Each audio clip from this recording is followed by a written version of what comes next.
Salut, c'est Pépette, bienvenue sur la chaîne qui te permet de briller en société, l'air de rien. Aujourd'hui, nous abordons un sujet qui enflamme régulièrement la toile, Cléopâtre. En général, elle déchaîne les passions pour deux raisons. Tout d'abord, sa couleur de peau. Il y a ceux qui la veulent noire et ceux qui la veulent blanche. Et le dernier documentaire de Netflix a une fois de plus fait exploser la stratosphère avec cette fois-ci des conséquences inattendues puisque le gouvernement égyptien lui-même a pris position. Oh, Jada Pinkett, c'est la reine du buzz. Hein. Will Smith devrait en prendre de la graine. Hein. Bon, son documentaire traite des grandes reines d'Afrique. Arrivée en Égypte, on ne sait pas trop pourquoi, au lieu de nous présenter une badass comme Hatshepsut, eh bien, elle nous présente Cléopâtre et elle la rend noire. Bon, c'est un choix. Je préviens tout de suite que le sujet de cette vidéo n'est ni de décortiquer la série Netflix, ni de trancher sur le débat de sa couleur de peau. Il y a des gens qui l'ont déjà fait et même très bien. Mais nous serons tout de même obligés de revenir sur ses origines et vous allez comprendre pourquoi. La deuxième question récurrente que le documentaire de Jada Pinkett a une fois de plus soulevée est pourquoi ne parle-t-on que d'elle comme reine d'Égypte? Bon, on va pas se mentir, hein, Ahmès Néfertari, Isis Néferet, Hatshepsut, elles sont pas aussi bankable, hélas.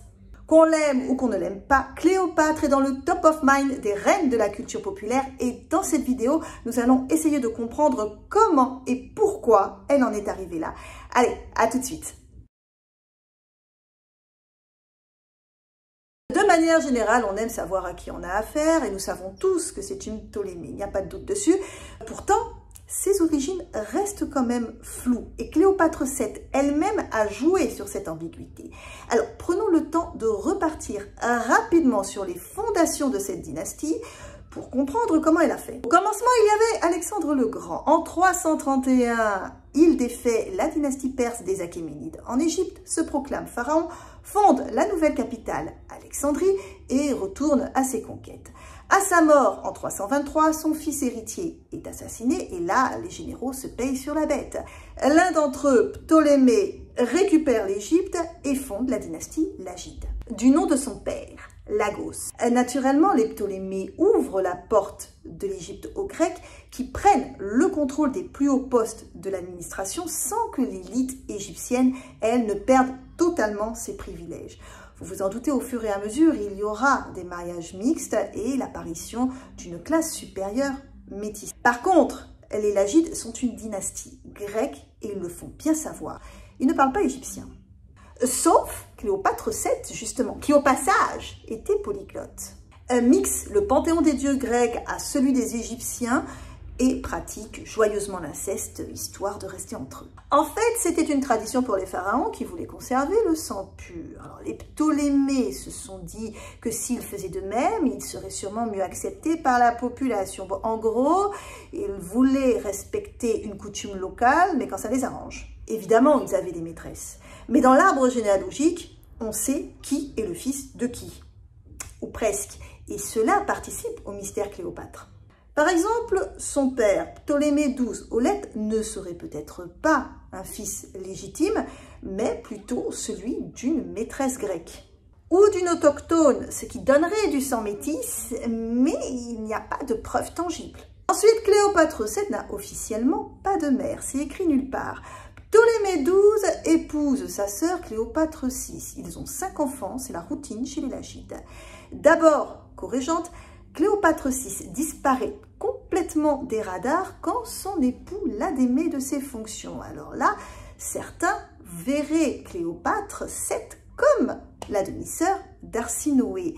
Elle serait à ce moment-là la fille, tout comme son père d'ailleurs, d'une maîtresse grecque ou pourquoi pas égyptienne. Sauf qu'il n'y a pas de traces et les historiens se disent que tout de même, de toutes les calomnies qu'elle a pu subir de son vivant et à sa mort, jamais le mot patard n'a été employé. Oh, ça aurait été du pain béni pour Horace et compagnie, et ce serait pas gêné. Hein. On n'a toujours pas retrouvé sa tombe, donc on ne peut pas faire un test d'ADN. Quant à la tombe de sa sœur Arsinoé trouvée à Éphèse, eh bien, les historiens ne peuvent pas affirmer avec certitude qu'il s'agit bien d'Arsinoé. Et de son vivant, Cléopâtre VII a joué sur l'ambiguïté de ses origines maternelles à des fins politiques. Elle était la seule de la famille à parler égyptien, à pratiquer les rites religieux ancestraux du pays et à s'appuyer sur le petit peuple. Alors, c'est très efficace quand vous voulez que la masse vous suive. Ça crée aussi un voile de mystère qui n'est pas mauvais pour votre image, mais à la longue, ben voilà, nous aujourd'hui on est tous perdus. Cléopâtre est celle qui a mis fin à la dynastie lagide, à la période hellénistique, qui a donné l'Égypte à Rome, bon, à son corps défendant, hein, mais c'est pas très glorieux comme résultat. Et des femmes beaucoup plus fortes ont régné sur le Nil avec beaucoup plus d'efficacité. Alors pourquoi est-ce qu'on ne parle que d'elle? Cléopâtre n'a peut-être pas été l'une des plus grandes stratèges de l'histoire, on l'a bien compris, mais par contre, elle avait le sens du spectacle et elle savait toucher son auditoire de manière assez fracassante, même si, là encore, la légende s'emparait parfois de la réalité. En 49 avant Jésus-Christ, son frère et époux Ptolémée XIII l'exile et ferme les frontières pour être bien sûr qu'elle n'y remettra pas les pieds avec ses mercenaires.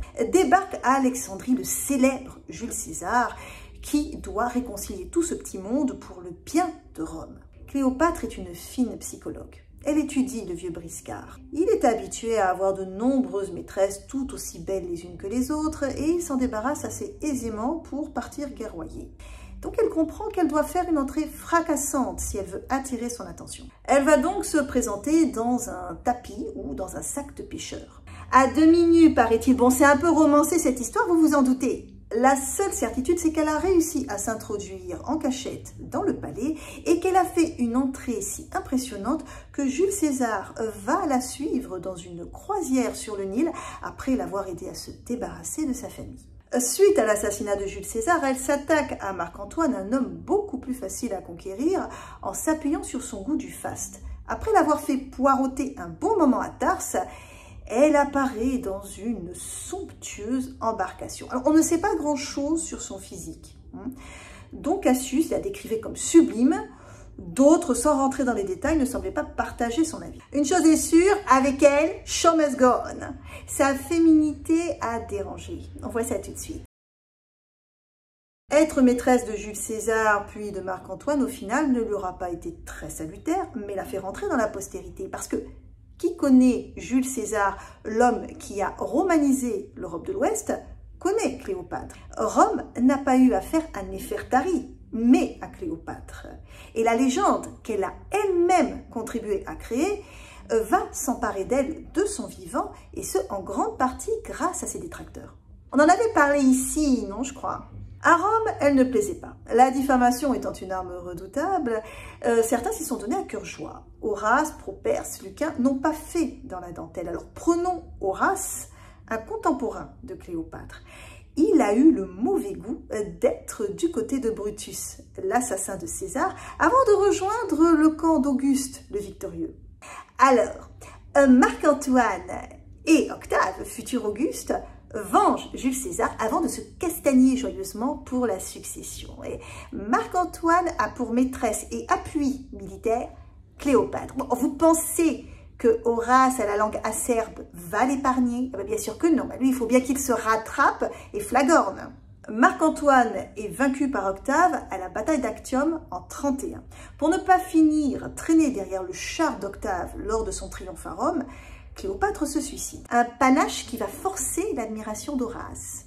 Le voilà criant que Rome est sauvée d'un monstre qui planifiait sa destruction. Ou comment une guerre de succession 100% romaine devient, on ne sait comment, une guerre entre Cléopâtre le monstre et Rome. Monstre à qui Horace reconnaît le courage du suicide avant de rappeler dans un élan misogyne qu'elle a juste voulu fuir son châtiment. Donc elle n'est pas une faible femme, mais c'est une femme tout de même, avec une féminité dérangeante que ses détracteurs attaquent.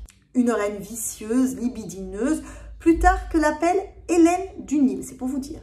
Oh, comme si elle avait eu plus d'amants qu'un autre ou qu'une autre à cette époque. Alors, bien sûr, à Rome, on voit de tout en matière de sexe, on en a déjà parlé sur cette chaîne. Donc, ce ne sont pas des pseudo-anecdotes qui choquent. Non, ce qui choque, c'est que c'est bien une femme qui, dans le système patriarcal romain, n'a pas son mot à dire.